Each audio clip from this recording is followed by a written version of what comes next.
Good morning, everybody. Welcome to another morning with Proverbs. I'm going to start off with some very simple wisdom. It's freezing outside. Wrap up.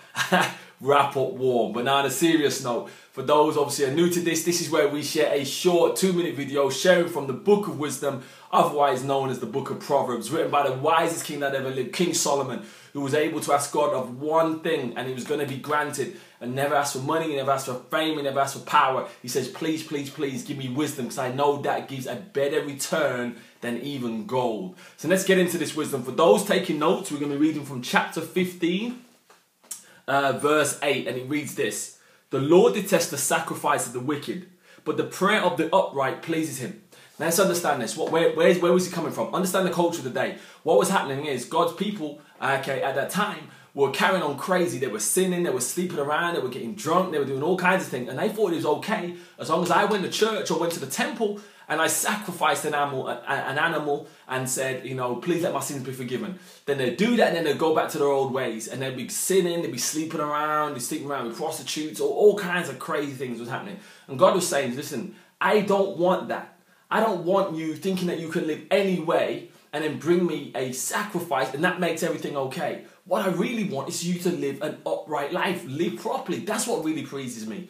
It's the prayer of someone who's trying to do right all the time that pleases me. Now, for those of you obviously who probably don't go to church or anything like that, let's bring this into an everyday context. A guy's beating his wife every day. Every day he's beating his wife. But then he brings her a present at the end of the month on payday. Now, he expects her to be overjoyed because she bought a present. She's like, yo, I don't want your I don't want your gift. Okay? What I want is you to be a good husband. Let's take it from a different analogy. A parent ignores their child. They don't go to parents' evening. They don't go to the recitals. They don't take them to after school clubs. They don't do any of that. They're not interested in their homework.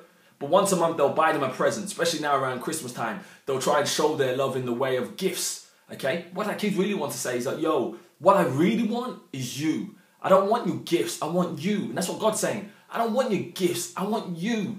Okay? So the blessing is today. Listen, you know, if you're trying to find a favor, whether it be of God, of your partner, of your children, of your friends, okay, it can't be won just by cheap gifts or cheap sacrifices. Okay? They really want to see you doing right. So your kids want to see you do right. Your partner wants to see you do right. You know what I mean? Your friends want you to do right by them. Okay? So the thing is what we say today, you know, go and do right. Don't wait to try and just give a sacrificial gift and think that makes everything better. Do right all the time, and that will be more pleasing to the people that you're trying to show love to. So obviously, as we always say with Gen Hope, God's gift to us is life. What we do with that life is our gift back to God. Go out there and be blessed. And remember, wrap up warm. God bless. Bye-bye.